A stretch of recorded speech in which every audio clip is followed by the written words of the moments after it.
orang itu ketika belum yakin dengan kebenaran, dia masih gelisah. Tapi begitu dia yakin dengan kebenarannya, dia akan sukunun nafas, tenang. Jadi orang sudah mantap dengan kebenarannya itu dia tenang. Orang ngomong apa saja dia tidak terpengaruh. Orang lain ribut, dia tidak butuh orang lain beda dengan dirinya. Monggo silahkan, aku yakin dengan kebenaranku. Ini namanya sukunun nafas. Maka sebenarnya di antara cirinya orang menemukan kebenaran justru diam, tidak banyak omong. Semakin orang banyak membicarakan kebenarannya, sebenarnya menunjukkan dia masih belum yakin, masih ingin ngetes kebenaran yang dia yakini. Jadi orang yang yakin benar, kalau secara psikologi dalam ranah kebenaran itu ada sukunun nafas. Makanya tadi orang yang mantap dengan tauhid bahkan sampai puncak, justru puncaknya diam. Kenapa? Sudah sukunun nafas.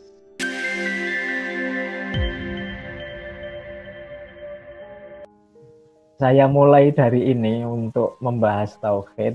Ini quote populer sekali bahwa mengetahui kebenaran itu mudah, apalagi hari ini tinggal buka Google itu gampang. Tapi ya, yang sulit adalah menjadi orang yang benar, karena ini lebih berat itu.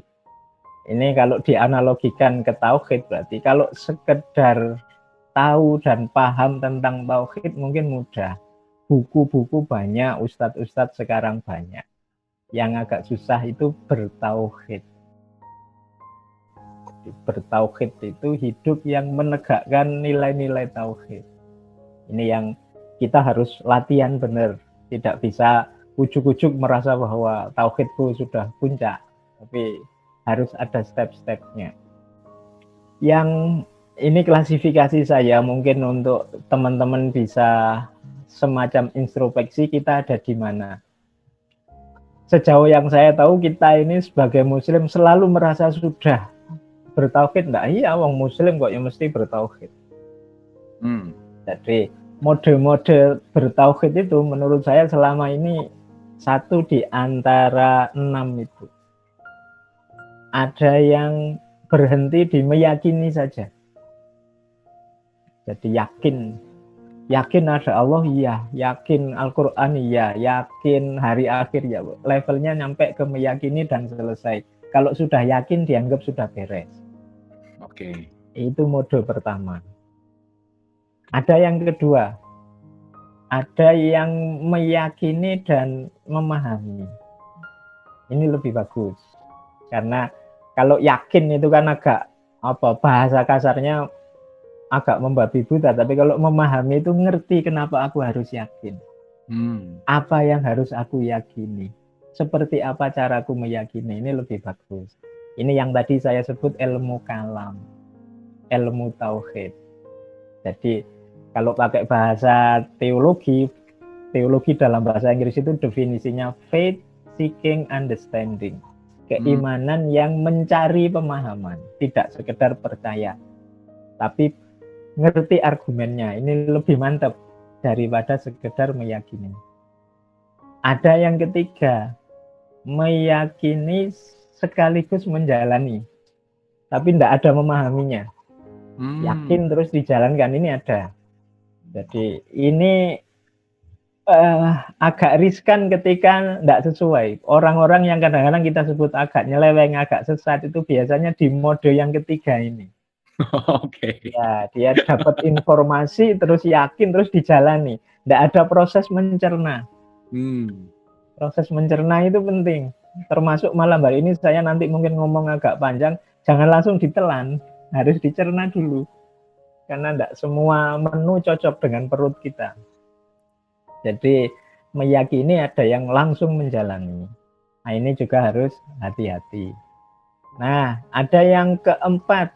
Kalau keempat ini lebih lumayan. Meyakini, memahami, terus menjalani. Nah, ini positif trennya. Ada yang kelima. Meyakini, terus menjalani, baru dipahami. Gaya yang kelima ini banyak kita temui misalnya dalam tradisi tasawuf. Para sufi itu meyakini kemudian menjalani laku, kemudian baru dirumuskan dalam narasi-narasi yang biasanya cenderung filosofis. Itu diyakini, dijalani, dipahami. Ada yang terakhir, kalau ini agak unik. Ini gayanya para filosof. Para filosof itu diawali tidak dari meyakini, tapi diragukan dulu, dipahami dulu. Jadi dipahami dulu, kalau yakin benar baru diyakini, terakhir baru dijalani. Ini gayanya para filosof. Nah, tiga-tiganya sebenarnya penting. Kalau tidak ada meyakini, tidak jadi beragama kita. Karena core bisnisnya agama itu iman, yakin.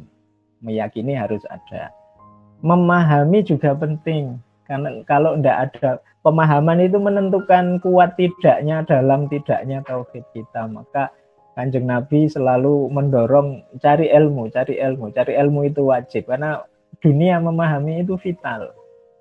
Menentukan dangkal tidaknya, lurus tidaknya kita. Maka harus ada unsur memahami. Baru menjalani. Menjalani juga penting. Tidak ada gunanya memahami kalau tidak ada menjalani. Jadi tidak ada gunanya ilmu kita koleksi, tapi hidup kita tidak naik-naik kualitasnya. Karena tidak kita jalankan. Jadi perpustakaan semakin kaya, kajian-kajian di YouTube semakin banyak, tapi kualitas hidup kita tidak meningkat. Itu berarti tidak ada unsur menjalaninya. Oke. Nah, itu jadi tiga-tiganya penting, harus ada. Harus ada. Kalau hanya meyakini saja, ya kualitas kita tidak meningkat. Memahami saja hanya koleksi ilmu pengetahuan. Nah, menjalani saja juga bahaya. Nah, maka harus ada tiga-tiganya. Makanya kita ada di mana, monggo introspeksi. Jadi ini yang saya sebut tadi, bertauhid itu berarti ya meyakini, selama ini kita hanya meyakini bahwa Allah itu esa, Allah itu satu, Allah segalanya. Ini level meyakini. Kalau bisa kita naik kelas ke memahami, ayo belajar ilmunya. Setelah itu kita jalani. Kalau Allah itu satu-satunya Tuhan, Allah yang mengatur segalanya, Allah yang nomor satu dalam hidup kita, bagaimana menerjemahkannya dalam hidup kita sehari-hari? Itu namanya menjalani. Itu baru kita bisa disebut bertauhid. Nah, jadi langkah pertama ini menurut saya yang penting. Kita ada di mana dulu, terus baru kita kan orang itu kan harus ngerti kelasnya dulu, baru merancang gimana caraku naik kelas. Kalau dia sendiri tidak ngerti dirinya seperti apa, ya susah dia nanti naik. Jangan-jangan rencananya naik kelas malah turun kelas. Ya, salah milih pelajaran karena tidak paham dirinya ada di mana. Sekarang kita mulai masuk ke materi tauhidnya. Ini harus agak pelan-pelan menjelaskannya. Jadi ini Allah yang kita hayati dalam hidup kita. Karena tauhid itu kan pertama-tama mengesahkan Allah. Garis bawah, yang mengesahkan itu bukan istilah mengesahkan itu agak trik, seolah-olah Allah itu membutuhkan aktivitas kita mengesahkan baru Allah itu esa. Enggak, sebenarnya enggak kita esahkan bahwa Allah sudah esa. Allah itu sudah tunggal.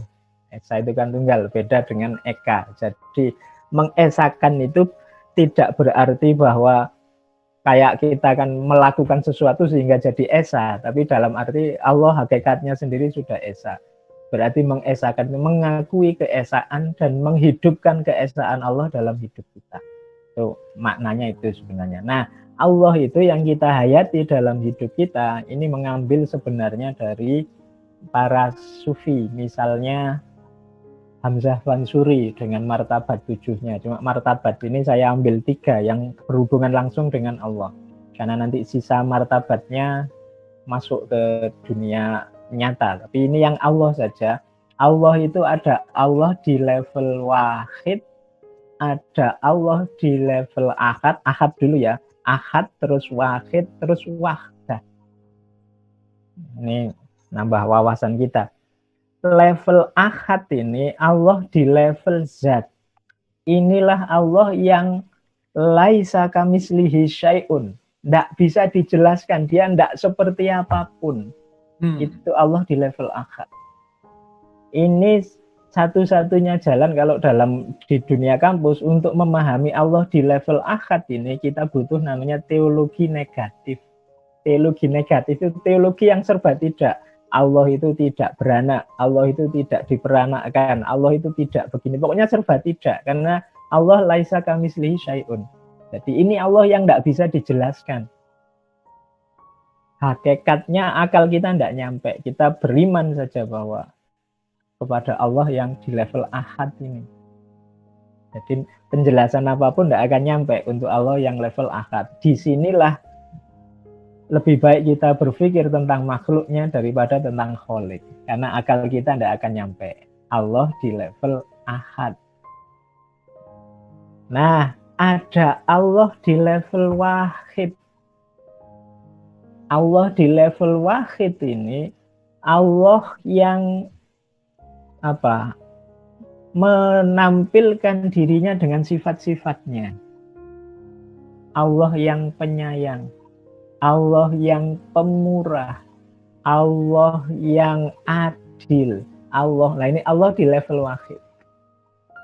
Jadi kalau di hadis qudsi itu kan ada kalimat kuntu kanzan mahfiyan fauridu an u'rofa dan seterusnya itu. Aku adalah khazanah yang tersembunyi dan aku ingin dikenali, maka aku ciptakan makhluk biar aku dikenali.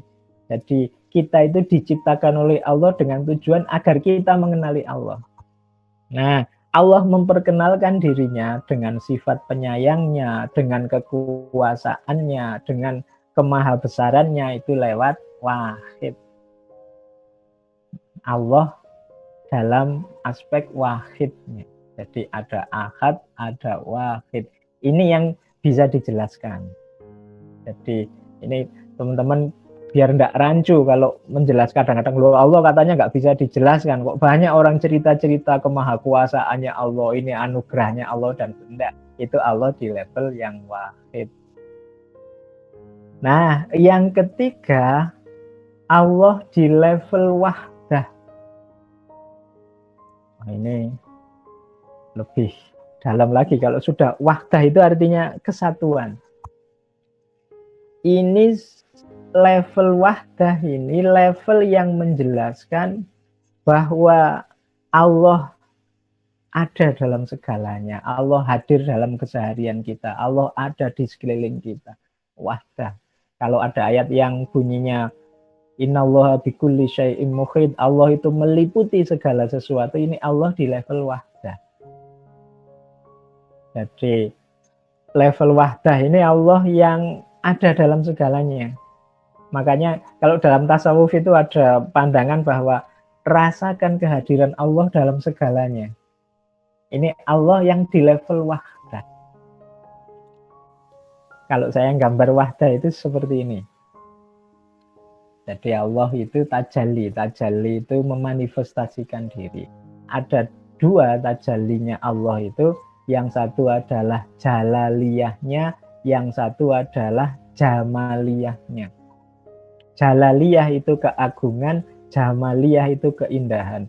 Apapun di muka bumi ini pasti mencerminkan kalau tidak jalaliyahnya Allah, ya jamaliyahnya Allah. Keagungannya Allah atau keindahannya Allah. Gunung yang kita lihat pas waktu indah, itu menunjukkan jamaliyahnya Allah. Tapi begitu meletus perkasanya luar biasa, membuat kita pontang-panting, itu berarti sedang memanifestasikan jalaliyahnya Allah. Kita melihat sesuatu kok indah sekali, luar biasa, itu jamaliyahnya Allah. Subhanallah, itu jamaliyahnya Allah. Tapi begitu dahsyatnya peristiwa, dahsyatnya situasi, terus kita Allahu Akbar, itu berarti jalaliyahnya Allah sedang tampil. Jadi dalam segala sesuatu, temukanlah Allah, kadang jalaliyahnya, kadang jamaliyahnya. Ilustrasi paling gampang tadi, kalau ketemu yang indah-indah kan kita biasanya pakai subhanallah, ada ya yang secantik itu, alam maksudnya. Ya, bayangannya cantik mesti udah buat.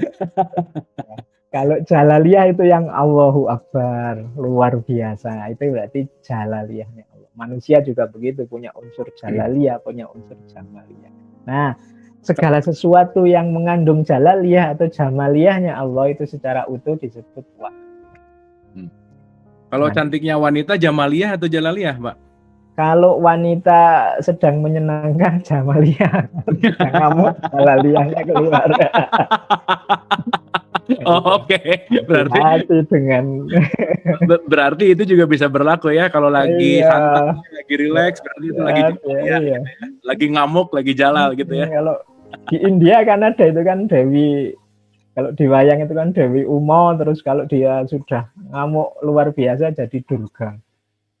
Itu jalaliyah sekaligus jamaliyah. Jadi sebenarnya dalam hal apapun ada ini. Nah, jadi rasakan kehadiran Allah dalam hidup kita, kadang di level jalaliyahnya, kadang di level jamaliyahnya.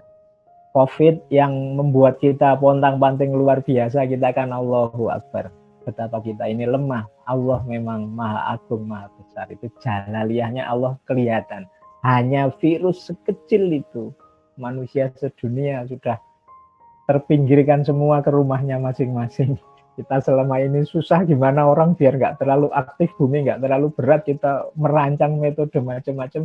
Kalau bagi Allah cukup mendatangkan satu virus yang kecil, selesai. Jalaliyahnya kelihatan. Oke. Jadi itu, jadi menghayati Allah dalam hidup bisa level ahad, bisa level wahid, bisa level wahdah.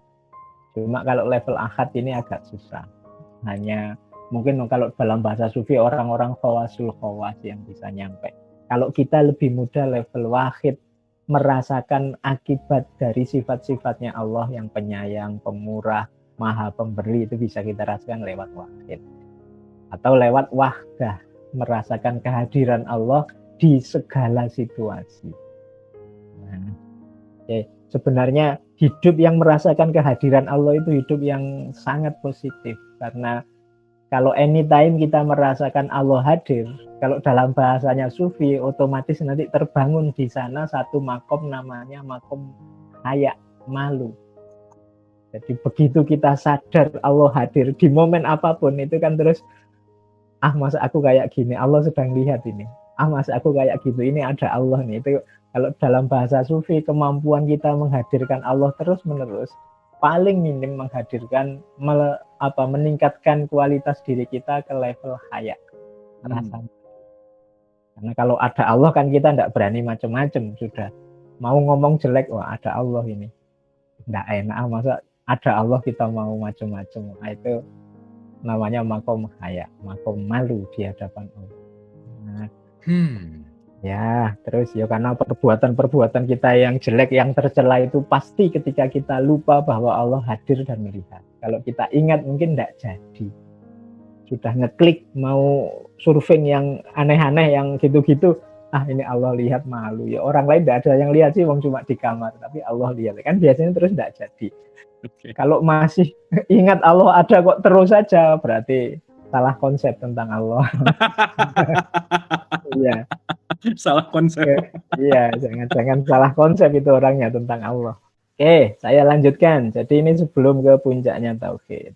Nah, puncaknya tauhid yang jadi tema hari ini, yang akhirnya adalah diam, itu ini sebenarnya. Ini konsep ini saya ambil dari seorang sufi filosof dari Persia, namanya Suhrawardi.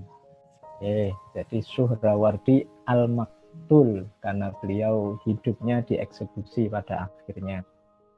Jadi beliau ini punya konsep tentang levelnya tauhid. Ini semacam level kedekatan orang dengan Allah. Semakin dekat sampai puncaknya. Nanti puncaknya itu diam. Diam itu berarti tidak bisa diwakili lagi oleh kata-kata. Bukan berarti yang bawah itu jelek. Cuma ini level kedekatan. Ini bukan wirid ya. Jadi jangan diwiridkan, itu simbolnya saja. Itu jangan diwiridkan. Itu nanti kalau diwiridkan bahaya. Ini cuma simbol kedekatan. Yang pertama, la ilaha illallah. Ini biasa, umum. Kita tiada Tuhan selain Allah. Ini umum. Semua orang juga begini. Ini ya sudah kenal Allah dan mengakui Allah levelnya, tapi belum terlalu dekat.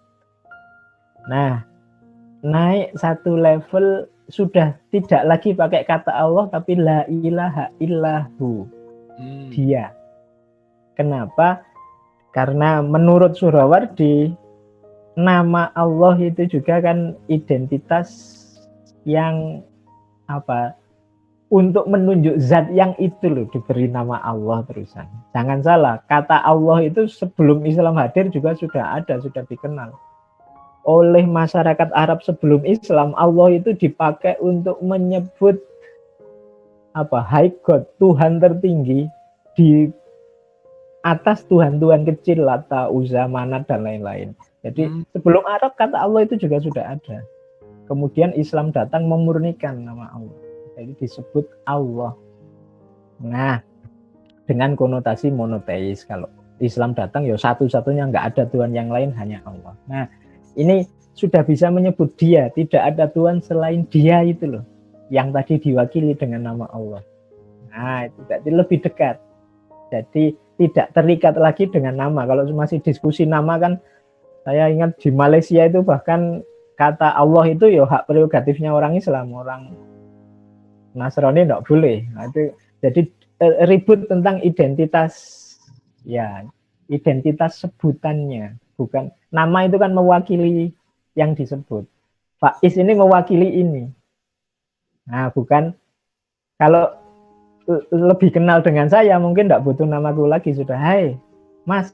Nah, itu sudah la ilaha illahu, katanya Suhrawardi. Terus katanya lebih dekat lagi nanti bukan dia. Kalau dia itu masih agak jauh. Lebih dekat lagi anta, la ilaha illa anta. Karena ada itu, saya dulu waktu kecil di musola itu ada, kalau habis azan itu ada pujian la ilaha illa anta subhanaka inni kuntu minadz dzalimin. Ini kan yang dibaca oleh Nabi Yunus waktu ditelan oleh ikan di laut. Itu kalimatnya la ilaha illa anta. Kalau dia kan jauh, kalau engkau itu lebih dekat. Hadiran yang lebih dekat. Engkau, ya Allah, engkau adalah yang selalu menolongku, yang bisa menemaniku, dan itu anta lebih dekat. Kalau dia kan lebih jauh. Kalau kita tidak ada orangnya kan baru bilang dia, agak jauh. Jadi, tapi kalau anta itu sangat dekat sudah. Kamu ada di mana itu kan dekat sudah. Kamu ngapain sekarang itu dekat daripada hu. Jadi kedekatan yang lebih dekat lagi anta. Terus yang keempat, ini lebih dekat lagi. Ini kayak orang kalimatnya agak trik, la ilaha illa ana. Ini harus dijelaskan agak panjang biar tidak salah paham. Dan saya bilang tadi jangan diucapkan ya, ini bukan wirid. Ini simbol kedekatan. Ya, ini bukan wirid. Ini simbol kedekatan. Jadi orang yang nyampe level keempat ini, orang yang sudah menghapus dirinya sendiri dan hanya tersisa Allah saja. Ini ilustrasinya lebih mudahnya begini. Mungkin bayangkan saja kita dulu waktu jatuh cinta lah. Kalau dulu waktu kita jatuh cinta itu kan yang ada di pikiran kita, di hati kita, sehari-harinya kita kan hanya yang kita cintai. Bahkan akunya sudah tidak ada. Bangun pagi ngambil HP yang teringat yang ditanya siapa dia. Sudah ngapain? Sudah bangun belum? Mau tidur aja say hello dulu. Tidur yuk, miss you too. Matiin dulu dong, enggak kamu dulu. Hai. Jadi ya, enggak mikir dirinya. Yang dipikir adalah yang dicintai. Jalan-jalan ke mall lihat jajaran baju-baju, enggak dipikir bajuku, tapi oh dia kalau saya beliin baju ini mesti senang. Ke warung juga begitu. Wah, ini dia suka loh kalau lauk kayak gini. Jadi yang ada di pikirannya hanya dia. Maka aku hilang, yang ada hanya dia. Tinggal Tuhan saja. Maka di situ Allah terus menjelma jadi ana. Jadi ananya itu bukan anak aku ini, tapi Allah. Tidak ada Tuhan selain Allah, menjelma jadi la ilaha illa ana. Jadi itu tidak menunjuk diriku, tapi karena yang ada di pikiranku, di hatiku, dalam diriku hanya Allah saja, maka la ilaha illallah. Level tingkatan yang keempat. Dan puncaknya, ini lebih puncak lagi ternyata, tadi sudah jatuh cinta sampai dirinya hilang. Puncaknya adalah asyiknya la ilaha illa ana tadi. Ternyata indah kalau hidup ini semua pengendalinya adalah Allah. Keinginan kita adalah keinginannya Allah. Yang kita ucapkan adalah kalimat-kalimatnya Allah. Kalau kita berjalan, kakinya Allah. Kalau kita dalam secara kias, kalau kita melakukan sesuatu, tangannya Allah dan sebagainya. Itu rasanya adalah rasa yang tertinggi ini. Rasanya apa? Tidak terungkapkan kata-kata. Keengkauan, keakuan, kediaan itu masih representasi. Kalau sudah puncak, sudah tidak ngomong lagi sudah. Itu sama kalau kita sudah puncak-puncaknya cinta, sudah tidak bisa ngomong. Kalau katanya Jalaluddin Rumi kan, aku sudah siap-siap menjelaskan tentang cinta. Sebelum aku jatuh cinta, itu ngomong aku panjang lebar tentang cinta. Begitu jatuh cinta beneran, sudah kata-kata sudah tidak bisa mewakili. Maka jadinya diam. Kalau masih bisa bikin puisi panjang lebar itu biasanya masih gombal. Tapi kalau sudah ya biasanya masih itu ya. Tapi kalau sudah tidak bisa ngomong, bisanya hanya mengekspresikan rasa cinta itu padamu, sudah kata-kata tidak bisa mewakili lagi. Itu sudah puncaknya. Padahal di sini yang datang jago-jago bikin puisi, Mas Faiz. Iya, kelihatan aslinya berarti.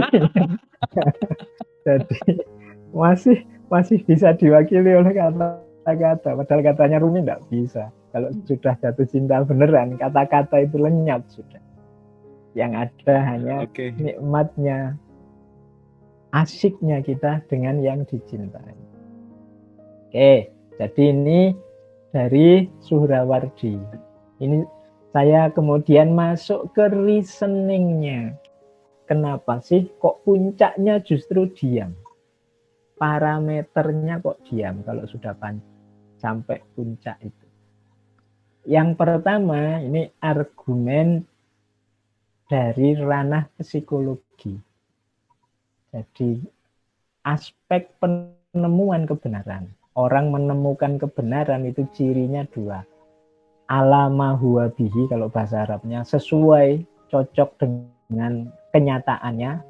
Yang kedua, sukunun nafas. Sukunun nafas itu tenang. Ini kriteria subjektif. Orang itu ketika belum yakin dengan kebenaran, dia masih gelisah. Tapi begitu dia yakin dengan kebenarannya, dia akan sukunun nafas, tenang. Jadi orang sudah mantap dengan kebenarannya itu dia tenang. Orang ngomong apa saja dia tidak terpengaruh. Dia tidak butuh orang lain ribut, dia tidak butuh orang lain beda dengan dirinya. Monggo silahkan, aku yakin dengan kebenaranku. Ini namanya sukunun nafas. Maka sebenarnya di antara cirinya orang menemukan kebenaran justru diam, tidak banyak omong. Semakin orang banyak membicarakan kebenarannya, sebenarnya menunjukkan dia masih belum yakin, masih ingin ngetes kebenaran yang dia yakini. Apalagi semakin banyak orang ngomong mencari salahnya orang lain, ini sebenarnya dia masih ragu-ragu, ingin membuktikan bahwa aku ini yang benar. Buktinya apa? Kamu salah. Jadi dia masih ingin meyakinkan bahwa orang lain itu yang salah, akulah yang benar. Masih belum sukunun nafas. Kalau masih belum sukunun nafas, sebenarnya belum menemukan kebenaran, karena dia masih gamang, masih butuh bukti-bukti lebih jauh. Masih ingin menunjukkan bahwa itu loh orang lain yang salah, akulah yang benar. Masih di proses ini sebenarnya. Jadi orang yang yakin benar, kalau secara psikologi dalam ranah kebenaran itu ada sukunun nafas. Makanya tadi orang yang mantap dengan tauhid bahkan sampai puncak, justru puncaknya diam. Kenapa? Sudah sukunun nafas. Sudah tenang dia. Karena apa? Sudah punya kebenaran. Seperti kita itu loh. Kalau kita sudah yakin dengan sesuatu, wong saya lihat sendiri, saya ngalami sendiri, menurut saya ya ini, itu kan sudah tenang. Orang ngomong apa saja sekeliling kita ya terserah. Aku tahu sendiri kok. Kalau kamu mau punya pendapat berbeda ya monggo. Nah, ini berarti orang punya kebenaran. Tapi kalau masih sibuk nyari mencari salahnya orang lain, masih sibuk ingin membuktikan dirinya benar, ya berarti masih belum yakin dengan kebenarannya. Nah, itu parameter pertama.